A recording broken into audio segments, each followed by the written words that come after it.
Very warm welcome, viewers. This is Ayaz Samu. I'm a MLT teacher.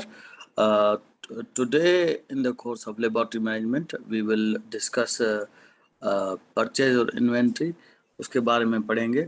और purchase और inventory से पहले हमने किया था क्वालिटी मैनेजमेंट सिस्टम में लेबॉर्ट्री की ऑर्गेनाइजेशन कैसे होती है, और लेबॉर्ट्री की जो सेफ्टी और फैसिलिटीज़ होती हैं वो कैसी होनी चाहिए, और लेबॉर्ट्री की जस्ट मैं हाईलाइटर लूँ, लेबॉर्ट्री की जो है वो इक्विपमेंटेशन जो है वो कैसे होने चाहिए, उसको इक्विपमेंटेशन को कैसे मैनेज किया जाए। तो लेबॉर्ट्री मैनेजमेंट की जो प्लेलिस्ट है हमारी, उसमें ये तीनों वीडियोज हैं। आज हमारी ये चौथा वीडियो। चलिए शुरू करते हैं। तो परचेज और इन्वेंट्री बहुत ही इम्पोर्टेंट कंपोनेंट है लेबॉर्ट्री मैनेजमेंट का, क्योंकि परचेज में आपको पता होना चाहिए कि आपकी लैब क्या परचेज कर रही है, आपकी लैब क्यों परचेज कर रही हो, और आपकी लैब कितना परचेज कर रही है, ये आपको पता होना चाहिए।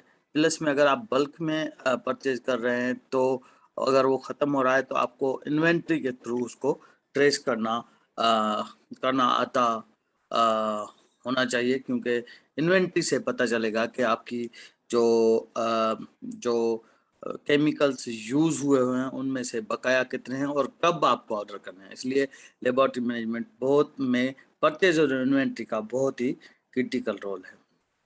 तो ये स्लाइड बेसिकली WHO और CDC और जो है वो क्लिनिकल लेबोरेटरी स्टैंडर्ड इंस्टीट्यूट से ली गई है। और ये जो वीडियो है ये पूरा सुनने के बाद इसके लर्निंग ऑब्जेक्टिव्स क्या हैं, कि आप पूरा सुनने के बाद आपको क्या आना चाहिए। बेसिकली आपको जो है जो स्टेप्स रिक्वायर्ड होते हैं इस परचेज और इन्वेंट्री प्रोग्राम को इम्प्लीमेंट करने के लिए, वो आपको आने चाहिए। आपको कौन से फैक्टर्स हैं जो कंसीडर करना पड़ते हैं प्रोक्योरमेंट करने वक्त, जो सप्लाईज आप प्रोक्योर करते हैं। फॉर एग्जांपल आप बल्क में फॉर एग्जांपल इमर्जन ऑयल खरीदते हैं, इतनी स्लाइड्स हमें चाहिए, इतने हमें HDL की किट्स चाहिए, इतनी हमें LDL की किट्स चाहिए, इतनी हमें हेपेटाइटिस B की किट्स चाहिए, इतनी हमें हेपेटाइटिस C की इतनी किट्स चाहिए। तो उनको ऑर्डर करने वक्त कौन से फैक्टर्स जो हैं वो आपको आने चाहिए। मॉनिटरिंग, आपको प्लान डेवलप करना पड़ेगा, इन्वेंट्री सिस्टम को कैसे मॉनिटर करते हैं। प्लस में आपको डॉक्यूमेंटेशन जो है उसकी जो है रिलेटेड परचेज और इन्वेंट्री के, वो कैसे जो है उसकी इम्पोर्टेंस क्या है वो आपको आनी चाहिए। तो चलिए शुरू करते हैं। तो फॉर एग्जाम्पल ये उन्होंने एक सिनेरियो बताया है कि अगर आपकी लैब को कहा जाए कि आप पोटेंशियल जो फ्लू पैंडेमिक आने वाला है उसको वो जो है उसके लिए आपकी लैब में कौन कौन सी चीजें रिक्वायर हैं होनी चाहिए, या आपकी लैब में कौन सी, क्योंकि जैसे ही विंटर आता है तो फ्लू के केसेस बढ़ जाते हैं। तो आपको पता है कि विंटर आने वाला है, आप फ्लू के केसेस बढ़ जाएंगे। तो इसलिए जैसे ही विंटर आने से पहले आपको जो फ्लू की किट्स हैं, फॉर एग्जांपल अगर आपको जो है वो उनकी इम्यूनोग्लोबुलिन टेस्ट करनी है, या आपको जो है वो वायरोलॉजी करनी है, तो वो सारी चीजें आनी चाहिए। तो क्या आप परचेजिंग और इन्वेंटरी फैक्टर के आपको कौन से फैक्टर्स हैं जो आपको कंसीडर करने पड़ेंगे प्लानिंग के लिए, और कौन से प्रॉब्लम्स आपको इनकाउंटर हो सकते हैं प्लानिंग और इम्प्लीमेंटेशन में। तो ये सिनेरियो है आपकी लैब का। आपकी लैब जो है वो फ्लू के लिए के पेंडेमिक के लिए जाहिर सी बात है बहुत सारे डायग्नोस्टिक और स्क्रीनिंग टेस्ट आपके पास आएंगे, आप उनको टेस्ट करेंगे। तो टेस्ट करने के लिए आपके पास मटेरियल होना चाहिए। वो मटेरियल जो है वो आपको जाहिर सी बात है वो पहले ऑर्डर करना पड़ेगा, और वो उसको ऑर्डर करने वक्त आपको कौन कौन सी चीजें जो है मद्देनजर रखनी चाहिए, इसके बारे में एक सिनेरियो बनाया गया है। ठीक है। तो क्वालिटी मैनेजमेंट सिस्टम्स जो है हमारे लैब के, वो बहुत ही इसेंशियल है। जैसा कि हमने ऑर्गेनाइजेशन पढ़ लिया है, हमने पर्सनल पढ़ लिया है, हमने इक्विपमेंटेशन पढ़ लिया है, और फैसिलिटीज और सेफ्टी भी पढ़ लिया है। और आज हम पढ़ेंगे परचेज और इन्वेंट्री। तो ऑर्गेनाइजेशन अच्छी होगी, अगर पर्सनल अच्छा नहीं होगा तो भी काम नहीं होगा। अगर ये दोनों अच्छे हैं, ऑर्गेनाइजेशन और पर्सनल, और इक्विपमेंट अच्छे नहीं है, फिर भी काम नहीं चलेगा। अगर ये तीनों अच्छे हैं और परचेज और इन्वेंट्री में गड़बड़ हो रही है, फिर भी आपकी लैब बिजनेस लूज करेगी, रेपुटेशन लूज करेगी। इसलिए इस जो साइकिल है 12 कंपोनेंट्स क्वालिटी मैनेजमेंट सिस्टम के, उनको आपको बहुत ही स्ट्रांगली फॉलो करना पड़ता है इसको, ठीक है। तो इन्वेंट्री मैनेजमेंट प्रोग्राम के बेनिफिट्स क्या है? इन्वेंट्री मैनेजमेंट प्रोग्राम के बेनिफिट्स ये हैं कि सप्लाई और रीएजेंट ऑलवेज अवेलेबल होंगे। अगर आपके पास इन्वेंट्री मैनेज है, आपको पता है कि हमारे इतने जो रीएजेंट्स हैं, एलडीएल की किट्स हैं, वो यूज हो चुकी हैं, इतनी आपके बैलेंस में पड़ी हैं और वो इतने दिन चल जाएंगे। लेकिन सडनली अगर आपके पास इन्वेंट्री नहीं होगी और सडनली जो है वो आपको एलडीएल किट जो है आपकी खत्म हो गई, तो आपकी लैब जो है वो टेस्ट परफॉर्म नहीं कर पाएगी और आपको डिफिकल्टी का जो है वो सामना करना पड़ेगा। इसलिए क्वालिटी इससे मेंटेन होती है और प्लस में वेस्ट भी आपका जो है वो मिनिमाइज हो जाता है, क्योंकि अगर आपको एक्सपायरेसी डेट आपकी जो है वो बहुत ही करीब है, तो उन केमिकल्स को आप जल्दी यूज करें, और जिनकी एक्सपायरी डेट लॉन्गर है तो उनको भले आप देर से यूज कर सकते हैं और आप जो है विद इन बजट रहेंगे। तो ये बेनिफिट है इन्वेंट्री मैनेजमेंट प्रोग्राम के। तो इन्वेंट्री मैनेजमेंट के चैलेंजेस कौन से होते हैं? तो इन्वेंट्री जो बैलेंस होता है स्टॉक की, उसकी अवेलेबिलिटी और एक्सपायरेसी डेट आपको चेक करनी चाहिए, और प्लस में जो लेबोरेटरी में जो जो चीजें आती हैं, जो किट्स आती हैं, उन किट्स की का जो लाइफ स्पैन है वो जो है वो मुख्तलिफ है। फॉर एग्जाम्पल रेडोमिन ऐसे की किट्स जो हैं वो 3 से 8 हफ्ते उनका लाइफ स्पेन होता है, तो आपको उन्हीं में ये चीजें कंज्यूम करनी है। एपीआई किट्स जो हैं उनके 4 to 8 12 मंथ्स उसकी एज होती है, तो आपको विद इन 4 to 12 मंथ्स उसको यूज करना है। एंटी सीरा जो है उसकी एज जो है वो 1 से 4 साल तक है। आप एंटी सीरा जो है 1 से 4 साल तक यूज कर सकते हैं। एंटीबायोटिक रिस्क जो है वो 2 से 3 साल तक है, आपको 2 से 3 साल तक आप उसको यूज कर सकते हैं। और ready to use culture media जो है वो 1 से 2 महीने का होता है, आपको विद इन 2 मंथ्स में आपको उसको यूज करना है। और डिहाइड्रेटेड कल्चर मीडिया जो है उसकी 3 से 5 साल तक एज होती है, आप उसको 3 से 5 साल तक रख सकते हैं। तो इनकी अगर आपको लिस्ट मौजूद होगी कि आपका आर किट कौन सी है, उस वो कौन सी तारीख पर आपने परचेज की है और कौन सी तारीख पर वो एक्सपायर हो रही है, ऐसे ये सारी किट, तो आपको एक अंदाजा हो जाएगा इन्वेंट्री में कि हमें कौन सी चीजें कब यूज करनी है और कैसे यूज करनी है, ठीक है। और की कंपोनेंट्स ऑफ परचेजिंग इन्वेंट्री और मैनेजमेंट सिस्टम कौन कौन से होते हैं? तो लेबोरेटरी में सबसे पहले वेंडर सिलेक्ट करते हैं कि हमें कौन से वेंडर से परचेजिंग करनी है, उस वेंडर की क्वालिटीज क्या हैं, उस वेंडर की जो है वो टाइम पे सप्लाई देता है नहीं देता, वो जो है टैक्स पेयर है या नहीं है, वो वेंडर जो है जो उसके रिएजेंट्स हैं वो क्वालिटी वाले हैं या नहीं है, उसके रिएजेंट्स जो हैं वो रिलायबिलिटी और एक्यूरेसी में कैसे हैं। ऐसे ही हम एक क्राइटेरिया सजेस्ट करते हैं कि वेंडर ऐसा होना चाहिए। उसके बाद हम उसको परचेज कॉन्ट्रैक्ट उसके साथ साइन करते हैं और परचेज कॉन्ट्रैक्ट में टीओआरस जो है वो तय करते हैं। उसके बाद वो डिलीवरी टाइम पे देता है नहीं होता, ये भी बहुत ही इंपॉर्टेंट बात है। वेंडर जब आप वेंडर सिलेक्ट करते हैं, ठीक है, तो डिलीवरी जब हो जाती है तो लेबोरेटरी जो है वो में जब पहुंच जाता है, एक लेबोरेटरी से दूसरी लेबोरेटरी, दूसरी लेबोरेटरी से तीसरी लेबोरेटरी, और फिर आप उसको इंस्पेक्ट करते हैं या हैंडल करते हैं, टेस्ट करते हैं। तो केमिकल को आप क्या करेंगे, आप स्टोर करेंगे, उसको असेस करेंगे कंडीशंस और उसको मेंटेन करेंगे, और प्लस में आप जाहिर सी बात है उसे यूज करेंगे, और पोस्ट यूज ट्रैकिंग भी आप उसको रखेंगे। वो किसके थ्रू? आपको उसके लिए एक लॉग बुक रखना है, आपको उसकी एक्सपायरेसी डेट मालूम होनी चाहिए, और आपको स्टॉक को जो है वो रोटेट करते रहना है। तो बेसिकली ये जो है कंपोनेंट्स हैं, की कंपोनेंट्स हैं। तो इन्वेंट्री मैनेज कैसे होती है? वेंडर की क्वालिफिकेशन, उससे परचेज कॉन्ट्रैक्ट साइन करना है, डिलीवरी होगी, लैब में जब आपका आएगा तो आपको उसको इंस्पेक्ट करना है, फिर उसकी स्टोरेज कंडीशंस को आपको मेंटेन करना है, फिर आपको यूज करना है, और फिर यूज करने के बाद जो है आपको लॉग बुक मेंटेन करना है कि हमने इतनी इमर्जन ऑयल्स की किट्स यूज कर ली हैं, इतनी हेपेटाइटिस बी की किट्स यूज कर ली है, इतनी हमने एलाइजा की जो अमाइलेज एंजाइम है उसकी किट्स हमने यूज कर ली हैं, ठीक है। तो इतनी हमारे बैलेंस में पड़ी हैं। तो ये चीजें बहुत इंपॉर्टेंट है। चलें आगे चलते हैं। तो establish system to qualify and select the vendors. तो वेंडर्स की सिलेक्शन के लिए आपको ये एक सिस्टम जो है वो एस्टेब्लिश करना पड़ेगा। जैसे कि आपको डिफाइन क्राइटेरिया करना पड़ेगा सप्लाईज का कि आपको कौन सी सप्लाईज चाहिए और कौन सी सर्विसेज आपको परचेज करनी है। आप अदर जो लैब्स हैं उनसे भी इंफॉर्मेशन ले सकते हैं कि आप कौन सी किट्स यूज करती हैं और वो किट्स आप क्यों यूज करते हैं, उन किट्स का बेनिफिट क्या है। तो ये प्लस में इवेल्युएशन करनी पड़ती है आपको परचेज से पहले और परचेज के बाद आपको रिसिप्ट होनी चाहिए, उनको आपको जो केमिकल्स आपको मिले हैं उनकी इवेल्युएशन की मुकम्मल रिपोर्ट होनी चाहिए। उसके बाद परचेजिंग कंसिडरेशन होती है। अगर तो आपको आपकी लैब प्राइवेट है और वो उसका भी एक प्रोक्योरमेंट का एक प्रोसीजर होगा, उसको फॉलो करना पड़ेगा। और प्लस में आपको गवर्नमेंट के टैक्सेस हैं उसको भी जो है आपको रिव्यू करना पड़ेगा। प्लस में अगर आपकी पब्लिक सेक्टर की लैब है तो पब्लिक सेक्टर की जो प्रोक्योरमेंट होती है उनके एक पर्टिकुलर रूल्स होते हैं। जैसे कि अगर फेडरल गवर्नमेंट कोई चीज प्रोक्योर करेगी तो उसके लिए जो है जो रूल्स हैं वो पेपरा रूल्स हैं। अगर जो है अगर कोई लोकल गवर्नमेंट है तो उसे सेपरा रूल्स कहते हैं।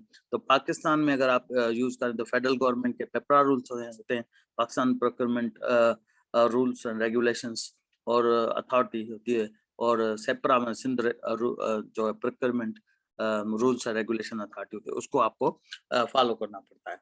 तो आपको प्राइस जो है वो अगर आप फॉर एग्जांपल बल्क में ले रहे हैं तो आपको प्राइस कितने में पड़ेगी, अगर आप कम क्वांटिटी में ले रहे हैं तो आपको प्राइस कितने पड़ेगी।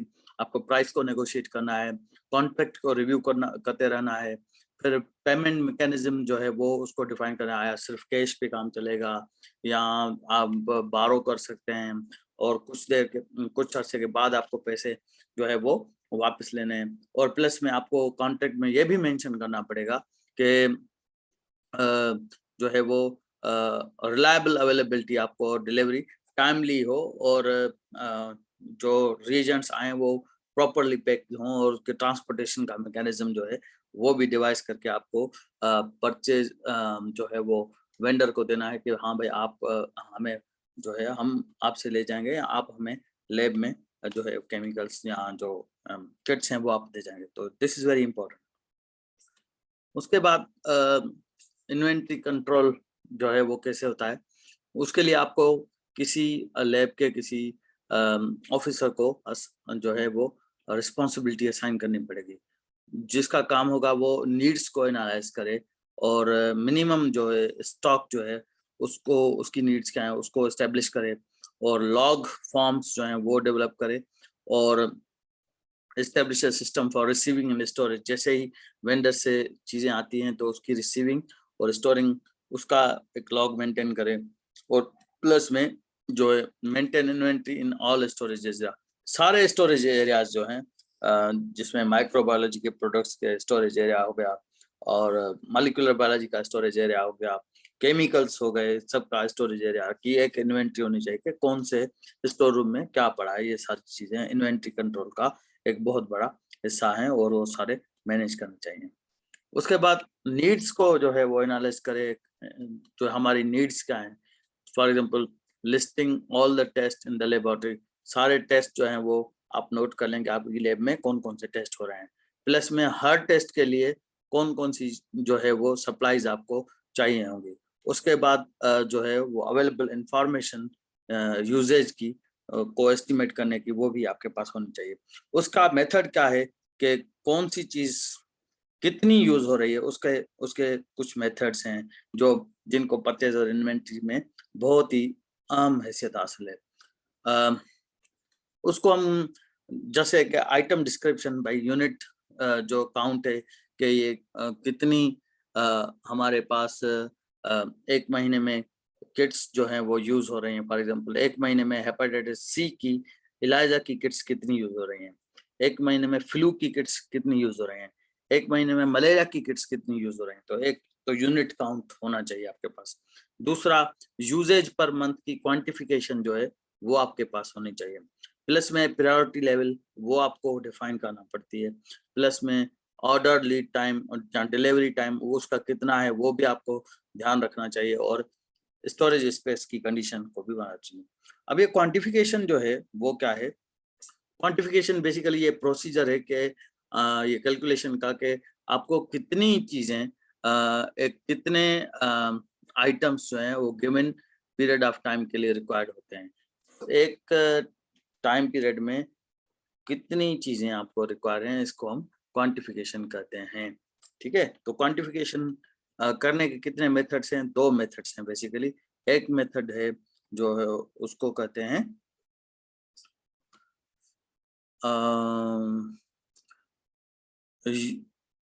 ये है क्वांटिफिकेशन व्हेन। क्वांटिफिकेशन को वो हम 2 मेथड हम नीचे आ रहे हैं वो हम पढ़ेंगे। क्वांटिफिकेशन जो है वो 2 हैं। व्हेन के as a part of annual health care planning. Annual health care planning का आपको पार्ट है, तो आपको कब क्वांटिफिकेशन करनी चाहिए?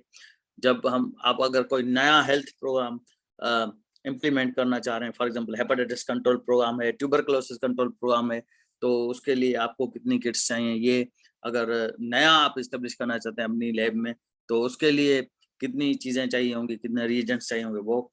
और पोटेंशियल प्रिपरेशन आपको आनी चाहिए, potential for newly identified fight epidemic. For example Hyderabad में पानी गंदा पीने की वजह से मल्टी ड्रग रेजिस्टेंस टाइफाइड हो रहा है, तो उसकी किट्स जो हैं वो आपके पास अवेलेबल होनी चाहिए readily to diagnose the problem. ठीक है, क्वांटिफिकेशन के 2 मेथड हैं। एक होता है कंजप्शन बेस्ड मेथड और दूसरा होता है मॉर्बिडिटी बेस्ड मेथड। कंजप्शन मतलब आपकी कितनी कौन सी किट कितनी यूज हो रही है, और मॉर्बिडिटी कौन सी बीमारी के जो है वो टेस्ट आपके पास ज्यादा आ रहे हैं। सारी सी बातें, अगर कोई इन्फेक्शन आ रहा है तो आपको जो है वो अगर इलाजा मेथड है या डिवाइस मेथड है उसकी ज्यादा किट्स यूज हो रही हैं, तो उस हिसाब से करेंगे। तो इसका बहुत ही अच्छा एग्जांपल दिया हुआ है यहाँ पर। ये क्वांटिफिकेशन बेस्ड कंजप्शन है। फॉर एग्जांपल स्लाइड्स हैं और इमर्जन ऑयल और कलेक्शन है। तो 12 महीनों को अगर आप 3 क्वार्टर में डिवाइड करें तो 3 और 3 6 और 3 9 और 3 12, 4 क्वार्टर हैं हमारे पास। ठीक है, 4 क्वार्टर में पहले क्वार्टर में हमारी 50 स्लाइड्स यूज हुई और इमर्जन ऑयल जो है उसकी वो अब तो 30 बॉटल्स या वॉट एवर यूज हुए, और प्लस में कंटेनर्स जो हमारे यूज हुए वो 50। सेकेंड क्वार्टर में आप देख रहे हैं कि ये जो है वो स्लाइड्स हमारी कुछ 50 से 55 50 के 60 से दरमियान है। इमर्जन ऑयल भी हमारा थोड़ा ज्यादा यूज हुआ है, और उसके बाद कंटेनर भी हमारे ज्यादा यूज हुए हैं। उसके बाद जो थर्ड क्वार्टर है, थर्ड क्वार्टर का मतलब क्या है कि सितंबर नहीं अगस्त, सितंबर और नहीं जुलाई अगस्त सितंबर, इसमें बहुत ज्यादा यूज हुआ है। फॉर एग्जांपल ये यहाँ पर आप देख रहे हैं कि 90 स्लाइड्स यूज हुई हैं आपकी थर्ड क्वार्टर में, और इमर्जन ऑयल भी ज्यादा यूज हुआ है, और जो है कलेक्शन कंटेनर्स भी आपके ज्यादा यूज हुए हैं, जैसे वो हम वैक्यूटेनर कहते हैं। और फोर्थ क्वार्टर में डिक्रीज है।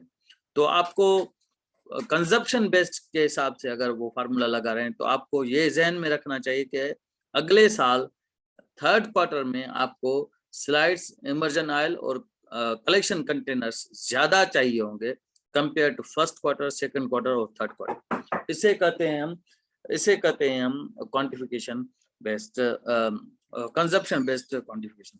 उसके बाद हमारा है morbidity based consumption. Morbidity based consumption क्या है? मॉर्बिडिटी मतलब डिजीज बेस्ड कंजप्शन होता है।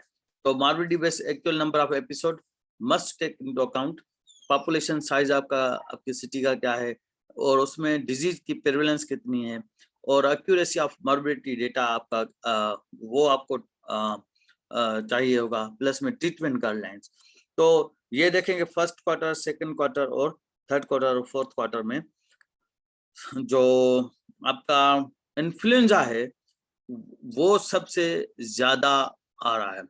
फिर उसके बाद थर्ड क्वार्टर में इन्फ्लुएंजा भी ज्यादा है, थर्ड क्वार्टर में जो है वो डायरिया भी ज्यादा है, और थर्ड क्वार्टर में ट्यूबरकुलोसिस भी ज्यादा है। तो इसका मतलब क्या हुआ कि थर्ड क्वार्टर में आपको इन्फ्लुएंजा की किट्स, डायरिया की स्क्रीनिंग और ट्यूबरकुलोसिस की स्क्रीनिंग के की जो किट्स हैं वो ज्यादा लेनी चाहिए ताकि आप उनको इजीली एक्सेस कर सकें। तो एक तो कंजप्शन बेस्ड क्वांटिफिकेशन होती है, दूसरा मॉर्बिडिटी बेस्ड कंजप्शन, यानी कि आपके शहर में कौन सी बीमारी कौन से अरसे में उसके पेशेंट्स ज्यादा हो रहे हैं तो उस हिसाब से आपको ये क्वांटिफाई कर सकते हैं उसको। चलिए आगे चलते हैं। इन्वेंट्री कंट्रोल की डॉक्यूमेंटेशन जो है वो बहुत नेसेसरी होती है। जैसे कि आपको पता होना चाहिए कि हमने ये कौन सी डेट को रिसीव किया, उसके बाद उसका लॉट नंबर क्या है, और आपकी जो एक्सेप्टेंस क्राइटेरिया है उस पे फेल हुआ या पास हुआ, प्लस में डेट प्लेस इन सर्विस और डिपोजिशन कौन सी तारीख पर हमने यूज करना शुरू किया, और may be useful to keep records in stock room. Stock room में आपको रिकॉर्ड जो है उसको रखना चाहिए। उसके बाद स्टॉक का लॉग बुक होना चाहिए, उसको उसमें नेम और सिग्नेचर होनी चाहिए, डेट ऑफ रिसिप्ट होनी चाहिए, क्वांटिटी कितनी आपको मिली वो होनी चाहिए, डेट ऑफ एक्सपायरेसी क्या है, और मिनिमम स्टॉक आपके पास कितना अवेलेबल है, और स्टॉक बैलेंस में कितना है, कितनी यूज हुई, कितना बैलेंस बचा वो यूज होना चाहिए, और कौन सी शेल्फ में है और कौन सी डेस्टिनेशन पे आपको आपके ये जो सप्लाईज हैं वो पड़े हुए, ये बहुत जरूरी है। उसके बाद न्यू ऑर्डर्स को जो है वो आपको इंस्पेक्ट करते रहना है। जैसे ही आप नए ऑर्डर उसके कंटेंट्स वेरीफाई करनी है, उसकी इंटीग्रिटी को आपको चेक करना है, और डेट जो है रिसीविंग की डेट आपको पता होनी चाहिए। उस पर्टिकुलर किट्स जो आपने रिसीव किए हैं उसकी एक्सपायरेसी डेट आपको मालूम होनी चाहिए, और न्यू शिपमेंट को कहाँ पर स्टोर करना है वो आपको पता होना चाहिए, और अपडेटेड रिकॉर्ड को आपको अपडेट करना है। उसके बाद जो स्टोरेज ऑफ इन्वेंट्री होता है, स्टोर रूम, उसकी कंडीशन क्राइटेरिया क्या होनी चाहिए। स्टोर रूम को हमेशा साफ होना चाहिए, ऑर्गेनाइज्ड हो, और उसको जो है वो लॉकेबल हो, उसके उसमें ताला लगना या ताला या लॉक होना चाहिए, वेंटिलेशन उसकी अच्छी हो, डायरेक्ट सनलाइट जो है कभी कभार केमिकल्स को या किट्स को या रिएजेंट्स को डैमेज करती है, इसलिए डायरेक्ट सनलाइट का एक्सपोजर स्टोर रूम पे नहीं होना चाहिए। उसके बाद स्टडी जो है वो शेल्फ होनी चाहिए, आइटम्स विद इन रीच होने चाहिए, ज्यादा ऊपर जो है वो लंबी जो है वो कैबिनेट्स नहीं होनी चाहिए क्योंकि केमिकल के टूटने का खतरा है, और सेफ्टी प्रिकॉशंस जो हैं वो भी अवेलेबल होने चाहिए। ये देखें, ये नीट और क्लीन है, ये नीट और क्लीन नहीं है, ये डिसऑर्गेनाइज्ड है, ये ऑर्गेनाइज्ड है, ठीक है। तो ऐसा स्टोरेज ऑफ इन्वेंट्री बहुत ही यूजफुल होता है, वो हमें करना पड़ता है। शेल्फिंग जो है वो प्रॉपर हो, ठीक है। उसके बाद शेल्फ की ऑर्गेनाइजेशन हो, अवॉइड लूजिंग अ प्रोडक्ट हो, ये टाइम सेव करती है, प्लस में सिस्टमाइज करना चाहिए आपको स्टोरेज स्पेस, पहले में क्या रखेंगे, दूसरे में क्या रखेंगे, तीसरे में क्या रखेंगे, ये सब चीजें जो ये आपको आनी चाहिए। उसके बाद use clearly visible data labels, dating labels, तो आपने डेट ओपन फॉर एग्जांपल ये जो है आपने डेट सही नहीं लिखी, अब ये एक्सपायर हो रहा है 2001 में, सही है 2001 में एक्सपायर हो रहा है, और आपने खोला कब है 2000 में खोला है, तो ये आपको जो है वो चीजें आनी चाहिए, ठीक है। तो हर केमिकल पे आप विजिबली आप ये लिखेंगे हम ये एक्सपायर कब होगा और हमने ये कब खोला था।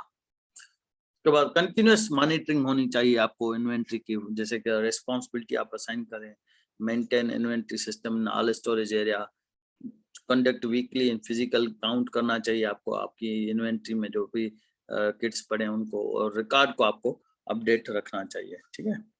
उसके बाद कंप्यूटराइज स्टॉक मैनेजमेंट जो है वो जरूरी है। स्टॉक को आप मैन्युअली करेंगे तो उलझने बढ़ेंगी, कंप्यूटराइज होगा तो वो जल्दी जल्दी हो जाएगा। तो स्टैटिक्स होनी चाहिए, प्लानिंग और परचेजिंग की, मैनेजमेंट ऑफ पॉसिबल डिस्ट्रीब्यूशन होनी चाहिए, और इन्वेंट्री जो है वो टास्क इजियर रहेगा। ऑन साइट कंप्यूटर नीड पड़ेगी और रिक्वायर्ड होगा ट्रेंड स्टाफ जो कंप्यूटर को चला सके। तो समरी क्या है, a well managed laboratory will have a system of inventory maintenance and purchasing. Actually well managed laboratory जो होती है उसमें सिस्टम ऑफ इन्वेंट्री मेंटेनेंस जो है वो वेल मैनेज होता है, और इस सिस्टम को चलाने के लिए आपको प्लानिंग चाहिए, मॉनिटरिंग चाहिए, आप अपने लैब की नीड्स को एनालिसिस करने के काबिल हों, आपको फॉर्म्स डेवलप करना आता हो और प्रोसीजर, और आपको इन्वेंट्री मैनेजमेंट आती हो। द लेबोरेटरी मैनेजमेंट जो है वो रिएजेंट्स और सप्लाईज को मैनेज करने का ही नाम है। तो ये ओवरऑल एक पिक्चर है, थोड़ी बहुत जो क्लियरिटी से हमने बताने की कोशिश की है। उम्मीद है कि आपको ये हमारी एफर्ट अच्छी लगी होगी। तो की मैसेज क्या है? Managing inventory result in increase laboratory efficiency and effectiveness. Laboratory की इफिशिएंसी को इंक्रीज करता है और इफेक्टिव होता है। अश्योरेंस दैट पेशेंट एंड और clinical needs are meet and products are available when needed. तो ये इन्वेंट्री को मैनेज करने के फायदे हैं। ठीक है, तो कोई अगर आपको क्वेश्चन हो, कोई कमेंट हो, तो feel free to ask me. और ये जो प्रेजेंटेशन है बेसिकली WHO से ली गई है, लेबोरेटरी क्वालिटी मैनेजमेंट सिस्टम्स से, और इसका बुक जो है वो बहुत अच्छा है, laboratory quality management system handbook. वो आप डाउनलोड कर सकते हैं इंटरनेट से, ये रेफरेंस है। और आपको अगर हमारी वीडियो अच्छी लगी तो प्लीज़ लाइक करें और चैनल को सब्सक्राइब करना मत भूलें, क्योंकि जब हम नई न्यू वीडियो आप प्रोसेस कंट्रोल की डालेंगे तो वो आपको मौसूल होगी और आपको पता चल जाएगा कि हमने ये वीडियो अपलोड की है। Thank you very much. और आप अपने दोस्तों के साथ ये MLT वालों के साथ ये शेयर करना मत भूलिए। बहुत बहुत शुक्रिया। Thank you so much.